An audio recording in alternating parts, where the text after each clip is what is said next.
before 2008, 2007, London was the biggest financial capital center of the world, because in the city of London, the center of London, there's a place called the City of London that has a whole different legal system. So there's a whole different world in the middle of London. It's still there right now. It's very near the House of Parliament. I went to a forum there, and there's a whole little place, and they have a completely different standard to anywhere else in the country. They have their own legal standard. They have their own courts. They have their own judiciary. They have their own tax regime. And also, they're on common British law, not on other types of laws which are in the whole country. And there's no Bill of Rights.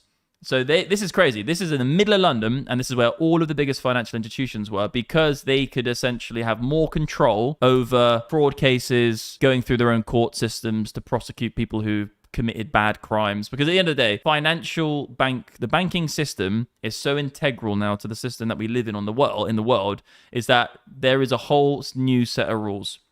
Because if something happens to the financial system, then actually everyone else in this scenario we're in, this is before Bitcoin. Do you remember? Like, this is before Bitcoin. Bitcoin isn't even created yet, so there's no alternative except this banking system and gold.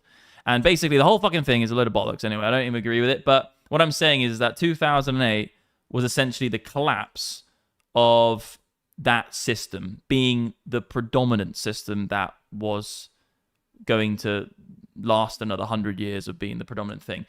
That moment was a complete collapse within the central banking world, central banks and private banks, with mortgage and debt and all that kind of shit. We saw the credit crunch and the big collapse. And now, roll on 20 years, a bit less actually. Now we have lots of other different types of instruments we can use. We have crypto, we have Bitcoin, even other derivatives of gold.